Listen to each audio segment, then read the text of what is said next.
kama nilivyosema, kuna maendeleo makubwa ya teknolojia, na kwa kutumia teknolojia watu duniani wanaweza kufanya wanavyotaka, wanaweza kutusema wanavyotaka, wanaweza kutoa matamko wanayotaka.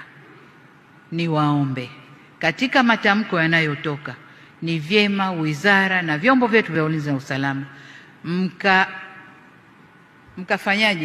mkajibu kwa haraka, mkachukua hatua za haraka, aidha kutoa ufafanuzi, kukanusha, au kama ni la kweli kukubaliana na kuchukua hatua za kurekebisha.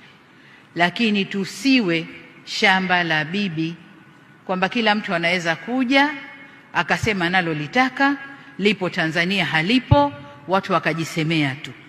Lakini la pili, tumeanza kuona mtiririko au mwenendo wa wanaharakati ndani ya region yetu hii kuanza kuvamia na kuingilia mambo yetu huku.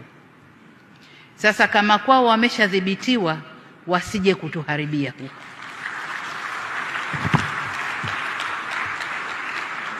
Tusitowe nafasi.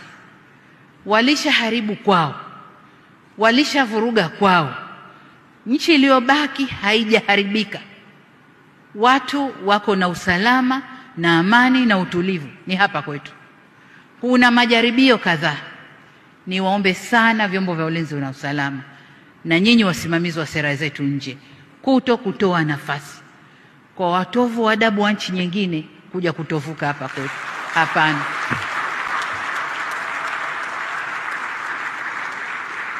Nimeona klipu kadhaa za kunisema niko bias na nini. Nalofanya ni kulinda nchi yangu na ndio wajibu niliopewa. Kwa hiyo hatutatoa nafasi kwa kiumbe yoyote kuja kutuvurugia hapa, awe yupo ndani au anatoka nje. Hatutatoa hiyo nafasi.